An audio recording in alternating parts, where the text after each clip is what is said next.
সুন্দরবন জেলায় সোনালী ব্যাংক এবং কৃষি ব্যাংকে দুটো ডাকাতির ঘটনা ঘটেছে এবং এটার সাথে জড়িত আছে কুকি-চিন ন্যাশনাল ফ্রন্ট অথবা কুকি-চিন ন্যাশনাল আর্মি এই জাতীয় একটি আপনার সন্ত্রাসী সংগঠনের। তো এখন কথা হচ্ছে যে আপনার কুকি-চিন ন্যাশনাল আর্মি অথবা কুকি-চিন আপনার ন্যাশনাল ফ্রন্ট যেটাই হোক না কেন, এদের যেটা তৎপরতা আপনার পার্বত্য জেলাগুলোতে দেখা গেল এটার আসলে ইম্প্যাক্টটা কি? এটার ইম্প্যাক্ট সম্পর্কে স্বরাষ্ট্রমন্ত্রী তিনি এই যে ডাকাতির ঘটনা ঘটলো সোনালী ব্যাংক এবং আপনার কৃষি ব্যাংকে, এই ঘটনার পরপর তিনি আম বান্দরবন জেলাতে মানে সফর করেছিলেন। সেখানে তিনি যেটা বলেছেন তিনি তেমন একটা গুরুত্ব দেননি। তবে তিনি বলেছেন যে ভারতের মণিপুর, মিজোরাম এই সমস্ত অঞ্চল নিয়ে একটা ইস্টার্ন স্টেটের একটা পরিকল্পনা সন্ত্রাসী গোষ্ঠীর আছে। আমরা বহুদিন ধরেই জানি যে পার্বত্য চট্টগ্রামে কিছু আপনার বিচ্ছিন্নতাবাদী সন্ত্রাসবাদী সংগঠন সেখানে কাজ করছিল এবং এই বিচ্ছিন্নতাবাদী সন্ত্রাসবাদী সংগঠনগুলোর তৎপরতা বাংলাদেশের নিরাপত্তার জন্য কতটা ঝুঁকিপূর্ণ সেটা বিবেচনার বিষয়ে নিঃসন্দেহ আছে। একসময় পার্বত্য চট্টগ্রামের আপনার শান্তি প্রতিষ্ঠা এবং বিচ্ছিন্নতাবাদীদের দমন করার জন্য বাংলাদেশ সেনাবাহিনী সেখানে কাজ করেছে। তারপরে বাংলাদেশ সেনাবাহিনীর অপারেশন সেখানে বন্ধ হয়েছে এবং দীর্ঘদিন ধরে এই মূলত এই জেলাগুলোতে আইন শৃঙ্খলা রক্ষা করার দায়িত্ব ছিল পুলিশ, প্যারামিলিটারি ফোর্স, বিজিবি এরা। তো এই যে ডাকাতির ঘটনাটা ঘটলো, এই ডাকাতি করার ঘটনা ঘটলো বেশ সময় নিয়ে তারা মানে ডাকাতি করেছে এবং ভিডিওতে ছবিতে যে ক্লিপগুলো আপনার সিসিটিভিতে যেটা দেখা গেল এবং পত্রপত্রিক রিপোর্টে যেটা বেরিয়েছে সেটা হচ্ছে যে এই অপারেশনে সেখানকার কিছু নারী সদস্য অংশগ্রহণ করেছিলেন। তাহলে আমাদের গোয়েন্দা তথ্য যে খুবই অপ্রতুল ছিল এবং আমাদের নিরাপত্তার ব্যাপারে সেখানকার আমাদের ল এনফোর্সিং এজেন্সি যারা রেসপন্সিবিলিটির মধ্যে ছিলেন তারা খুব সঠিকভাবে দায়িত্ব পালন করতে পেরেছেন এটা আমরা মনে করি না। যখন জয়েন্ট ফোর্সেসের যখন কম্বিং অপারেশন শুরু হলো সেখানে প্রায় দেখলাম আমরা অর্ধ শতাধিক আপনার ওইখানে যারা মানে সন্ত্রাসী কর্মকাণ্ডের সঙ্গে যারা সংশ্লিষ্ট বা জড়িত তাদের সন্দেহে তাদেরকে গ্রেপ্তার করা হয়েছে। যদি প্রকৃতপক্ষে আমাদের ল এনফোর্সিং এজেন্সি যারা ওখানে এই বিচ্ছিন্নতাবাদী দমন অথবা তাদের প্রতি নজরদারি করার কাজগুলোতে যারা যদি সত্যি সত্যি দায়িত্বে থাকতেন তাহলে এই ধরনের ঘটনা ঘটতো না। আমি ব্যক্তিগতভাবে পুরো ঘটনাগুলো যেভাবে ব্যাখ্যা করেছি তাতে আমি এই বিষয়টাকে খুব সিরিয়াসলি নিতে চাইনি এবং আমি মনে করি না যে বাংলাদেশের জন্য এই সংগঠনটি আসলে খুব ঝুঁকিপূর্ণ। কারণ হচ্ছে যে আপনার এই যে পার্বত্য যে ৩টি জেলা আছে রাঙ্গামাটি বলি, বান্দরবন বলি, খাগড়াছড়িতে বলি, এখানকার এই ৩ জেলার মধ্যে এই যারা কুকি-চিন আপনার ন্যাশনাল ফ্রন্টের মানে নেতৃত্বে যারা আছে, যে বম সম্প্রদায় সেটা হচ্ছে যে পাহাড়ে যে নৃগোষ্ঠীগুলো আছে সেই নৃগোষ্ঠীর মধ্যে এইখানে এই বম সম্প্রদায়ের লোকজন যারা আছেন তাদের সংখ্যা স্বরাষ্ট্রমন্ত্রীর ভাষায় কয়েক শত। তো কয়েক শত লোক যেই মানে আপনার সম্প্রদায়ের সদস্য তারা গোটা অঞ্চলে তারা সেখানে আপনার কোনো আপনার স্বায়ত্তশাসিত অঞ্চল প্রতিষ্ঠা করতে পারে বা তার সেটার জন্য লড়াই করে সফল হতে পারে এটা মনে করার কোনো কারণ নেই। এবং আমরা পত্রপত্রিকার রিপোর্টে যেটা দেখেছি বেশ কয়েকটি আলী কদম আপনার মানে লাউয়া ছড়া আপনার কি মানে কি বলে এরকম কতগুলো অঞ্চল নিয়ে মানে রুমা, থানচি এ সমস্ত উপজেলাগুলো নিয়ে তারা যে একটা সম্ভাব্য তাদের যে আপনার মানে স্বায়ত্তশাসিত অঞ্চলের তারা যে রূপরেখা প্রকাশ করেছে তাদের ফেসবুকের মাধ্যমে এটা আমার কাছে খুব ফিজিবল মনে হয়নি। কারণ বম সম্প্রদায় ছাড়াও সেখানে আরো অন্যান্য অনেক নৃগোষ্ঠী আছে। সেই সমস্ত নৃগোষ্ঠীর লোকজন চাকমা থেকে শুরু করে মানে আপনার অন্যান্য যারা আছেন তারা এই বম সম্প্রদায়ের নাথান নাথান বমের নেতৃত্বে এই জাতীয় কর্মকাণ্ডে তারা সমর্থন করতেন বা সমর্থন করেন এটা এটা অবশ্য রিপোর্টে তা মনে হয় না। তো তাহলে এই বম সম্প্রদায়ের নেতা নাথান বম যিনি নাথান বম একসময় ঢাকা বিশ্ববিদ্যালয়ের ছাত্র ছিলেন, চারুকলার ছাত্র ছিলেন, তিনি একজন ভাস্করও এবং তিনি একসময় আপনার কেএনডিও মানে আপনার মানে কুকি-চিন ন্যাশনাল ডেভেলপমেন্ট অর্গানাইজেশন নামে তিনি একটা ইয়ে করতেন মানে এনজিও করতেন। অর্থাৎ মূল স্রোতধারার সাথে তার এক ধরনের সম্পর্ক ছিল এবং আপনার মানে আপনার ডেভেলপমেন্ট অর্গানাইজেশন অর্থাৎ এনজিও করার নামে বেশ কিছু সাহায্যসেবী সংস্থার সাথেও তার এক ধরনের যোগাযোগ ছিল, সংস্পর্শতা ছিল।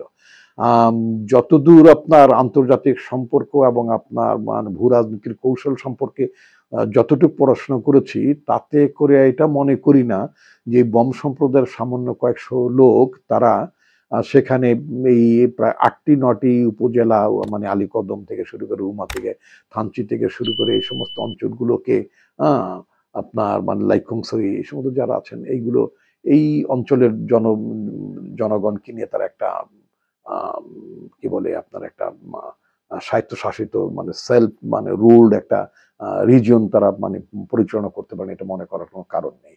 একটা যে টোটাল যে ম্যাপটা যেটা দেখানো হয়েছে সেটা একটা মানে আপনার তার তার সাথে যোগাযোগটা কোথায় হবে? তার সাথে যোগাযোগটা হবে সীমান্তের বাইরে অন্য জেলাগুলোতে। যদি আমরা ধরি মিয়ানমারের সাথে তাদের একটা যোগাযোগের ব্যাপার থাকতে পারে। তাহলে মিয়ানমারে এখন বর্তমানে জান্তা বিরোধী যে আপনার মানে কার্যক্রম চলছে সেখানে অলরেডি কিন্তু আপনার রাখাইন আর্মি বলা যেতে পারে যে আপনার আরাকানের বিস্তীর্ণ অঞ্চল তারা সেটাকে ক্যাপচার করেছে এবং তাদের নিয়ন্ত্রণে এনেছে। হ্যাঁ, সুতরাং সেই জায়গাটিতে মানে এরা খুব কমফোর্টেবল আছে তা মনে করার কোনো কারণ নেই। বরং বলা যেতে পারে এখন যারা মানে আপনার মানে যে আরাকান আর্মি যারা রাখাইন অঞ্চলটি মানে একটা মেজরিটি এলাকা যারা নিয়ন্ত্রণ করছেন তারা তারা জান্তা বিরুদ্ধে এবং জান্তার জান্তার যারা সেনা সদস্য আছেন তাদের বিরুদ্ধেই তারা লড়াই পরিচালনা করছেন। এরপরে যে আপনার মানে মিজোরাম এবং অন্য নাগাল্যান্ড আপনার মণিপুর এদের সাথে এদের যে একটা সংযুক্তির কথা মানে মানে যোগাযোগের কথা যেটা মানে শোনা যায় সেখানে কিন্তু মানে ভারতীয় গভর্নমেন্ট ওই ওই 3টি রাজ্যে যারা আপনার বিচ্ছিন্নতাবাদী আন্দোলন করছেন তাদের বিরুদ্ধে ভারতের সেনাবাহিনী ভারতের আধা আধা সামরিক বাহিনী তারা কিন্তু এক ধরনের আপনার মানে প্রতিরোধ তারা সৃষ্টি করেছেন। তাহলে বাংলাদেশে এত মানে সীমিত সামর্থ্য এবং সীমিত শক্তি যেখানে তাদের মানে তারা যদি বাংলাদেশের প্রতিরোধের মুখে পড়েন তাহলে তাদের আসলে আপনার ভারতের ভূখণ্ডে মানে প্রবেশ করে সেখানকার মিজোরাম মণিপুর নাগাল্যান্ড এই সমস্ত অঞ্চলের ওখানকার যারা বিচ্ছিন্নতাবাদী গোষ্ঠী আছেন তাদের তাদের সাহায্য ছাড়া অথবা তাদের আশ্রয় ছাড়া তাদের টিকে থাকা কোনো সম্ভব না। কিন্তু বাংলাদেশের স্বরাষ্ট্রমন্ত্রী আসাদুজ্জামান খান কামাল বাংলাদেশের জনগণকে যেটা মানে এই ঘটনার পর এই যে বান্দরবনে আপনার ব্যাংক ডাকাতির ঘটনার পরে তিনি যেটা জানিয়েছেন তিনি বলেছেন যে এই বাংলাদেশের কথিত মানে আপনার যে কুকি চীন যারা আছেন এই কুকি চীন সম্প্রদায়ের লোকজনের মানে তৎপরতায় নাকি আপনার ওখানকার অর্থাৎ ভারতীয় যে মানে মণিপুর মিজোরাম নাগাল্যান্ডের লোকজন যারা আছেন তারাও নাকি অতিষ্ঠ। ইপিটিস যদি বিষয়টা এরকমই যদি হয়ে থাকে তাহলে একটা এই সামান্য কয়েকশো লোকের সম্প্রদায় তারা একটি আপনার মানে সেলফ রুলড একটা রিজিয়ন মানে প্রতিষ্ঠা করার জন্য যে তথাকথিত আপনার মানে লড়াই করছেন বলে তাদের ফেসবুকে যে প্রচারণা তারা যেটা চালান সেটার মানে বাস্তবতাটা কি? এক্সকিউজ মি, আমি সেটার বাস্তবতা আসলে কোনো কিছু খুঁজে পাই না। তাহলে একটা যেটা হতে পারে সেটা হচ্ছে বাংলাদেশকে টেম্পোরারি আপনার ডিস্টেবলাইজ করা, বাংলাদেশকে ব্যতিব্যস্ত রাখা, এক ধরনের মানে নিরাপত্তা শঙ্কা জাগিয়ে তোলার একটা উদ্দেশ্য থাকতে পারে। যেহেতু বাংলাদেশ আপনার এখানে নানা ধরনের আন্তর্জাতিক শক্তির চাপ পাল্টা চাপের মধ্যে আছে। এখানে মার্কিন যুক্তরাষ্ট্র আপনার ওখানে মায়ানমারে জান্তা বিরোধী যেই আপনার বিচ্ছিন্নতাবাদী গোষ্ঠী আছে তাদেরকে সহযোগিতা করার জন্য যেমন বার্মা অ্যাক্ট করেছে। হ্যাঁ, আবার অপর দিক থেকে আপনার মানে চীনকে কন্টেইন করার জন্য চীনকে ঠেকানোর জন্য সেটা করেছে। স্বাভাবিকভাবেই আপনার চীন মার্কিন যুক্তরাষ্ট্রের আপনার যে মানে প্ল্যান তাদের যে লক্ষ্য তাদের যে কৌশল সেটাকে আপনার ব্যর্থ করে দেওয়ার জন্য তাদের পাল্টা কৌশলও থাকতে পারে। এই ধরনের একটি আপনার মানে ভূরাজনৈতিক যে আপনার মানে মানে চাপ পাল্টা চাপের যে ব্যাপার আছে সেটার একটা প্রতিক্রিয়া নিঃসন্দেহে মানে মানে মিয়ানমারের মানে পার্শ্ববর্তী রাষ্ট্র হিসেবে আমাদের সীমান্ত জেলাগুলোতে মানে পড়ার খুবই কথা। এখন কথা হচ্ছে যে এটা বাংলাদেশ সরকার কতটা মোকাবেলা করতে পারবে। আমি আগে যেটা বলেছি যে আপনার মানে ইনফ্যাক্ট কুকি চীন আর্মি নিয়ে বা কুকি চীন ন্যাশনাল ফ্রন্ট নিয়ে বাংলাদেশের সেই অর্থে খুব নিরাপত্তা ঝুঁকি আছে বলে আমি মনে করি না। কারণ এক নম্বর যে তাদের তারা সংখ্যা খুবই কম এবং তারা যে নৃগোষ্ঠীর আপনার মানে অন্তর্ভুক্ত তাদের অন্যান্য নৃগোষ্ঠীর উপর সেই ধরনের আপনার মানে প্রভাব নেই, বরং বলা যেতে পারে যে একটা তাদের মধ্যে একটা বৈরী বিরূপ মানে সম্পর্কের মধ্যেই তারা অবস্থান করছেন। তাহলে চিন্তা করতে হবে যে আসলে এই নাথান বমকে নামালো কারা, এই কুকিচিন ন্যাশনাল আর্মি অথবা কুকিচিন ন্যাশনাল ফ্রন্ট নামে এই সংগঠনটার আত্মপ্রকাশ ঘটানোর মধ্য দিয়ে বাংলাদেশকে আসলে তারা কারা চাপে রাখতে চায়, সেটাও দেখার বিষয় আছে। এই বিষয়গুলো ভাবতে হবে। তো আমি যে কথাটি বলতে চাই, ঘটনাটি যত ছোটই হোক না কেন, সেই ঘটনাটাকে আসলে আমাদের নিঃসন্দেহে মানে আমলে নিতে হবে, আমলে রাখতে হবে। কারণটা হচ্ছে যে আমরা মনে করি যে এরকম ছোটখাটো ঘটনায় অনেক সময় বাংলাদেশে মানে সবসময় একটা সবরেন্টিকে চাপের মধ্যে রাখে। আমরা পার্শ্ববর্তী দেশ তো আপনার মানে শ্রীলঙ্কা, আমাদের এই দক্ষিণ এশিয়ার আরেকটি রাষ্ট্র। শ্রীলঙ্কায় দীর্ঘদিন যাবৎ সেখানে একটা বিচ্ছিন্নতাবাদী গোষ্ঠী, তামিল গোষ্ঠীর মানে তৎপরতা আমরা জানি, এবং সেটা একটা সময় খুব ব্যাপক পর্যায়ে সেটা চলে গিয়েছিল। তো মানে শ্রীলঙ্কার তৎকালীন যে সেনাপতি মিস্টার শরৎ ফনসেকার আপনার নেতৃত্বে সেখানকার সেনাবাহিনী, বলা যেতে পারে যে আপনার রাজাপাকসে তখন ওখানে শ্রীলঙ্কার মানে নেতা ছিলেন, প্রেসিডেন্ট ছিলেন। রাজাপাকসের শাসনামলে আপনার মানে শরৎ ফনসেকা যখন সেনাবাহিনীর প্রধান, তিনি তো সেখানকার আপনার তামিল বিদ্রোহীদেরকে একেবারে মাটির সাথে গুঁড়িয়ে দিয়েছেন। সুতরাং বাংলাদেশের যে মানে আপনার শক্তিশালী যে আমাদের যে সশস্ত্র বাহিনী আছে, সেই সশস্ত্র বাহিনীর সামর্থ্যের প্রতি আমার কমপ্লিট আস্থা আছে।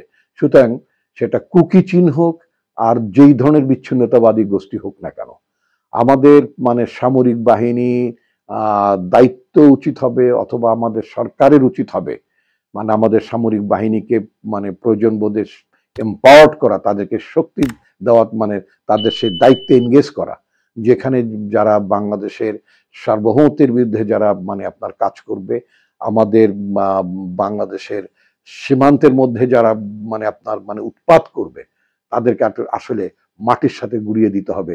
এটি হচ্ছে মানে মুদ্রা কথা। এর বাইরে অন্য কোনো চিন্তা ভাবনা আমরা করি না। এক্ষেত্রে টোটালি বাংলাদেশের জনগণের অ্যাটিটিউডটা হচ্ছে একেবারেই জিরো টলারেন্স। তবে ওখানকার যারা মানে কথিত বিদ্রোহী গোষ্ঠী, তাদের যদি ন্যায়সঙ্গত কোনো গ্রিভেন্সেস থাকে, নিঃসন্দেহে, কারণ আমরা মনে করি সকল ভাষাভাষী, ধর্ম, আপনার মানে জাতি নৃগোষ্ঠী নির্বিশেষে এই দেশের সকল মানুষের সমান অধিকার আছে। সুতরাং তাদের অধিকারের প্রশ্নে যদি মানে কোনো যদি বঞ্চনাবোধ থেকে থাকে, সেটা অবশ্যই আমাদেরকে অ্যাড্রেস করতে হবে। আমরা জাত্যাভিমানে বিশ্বাস করি না।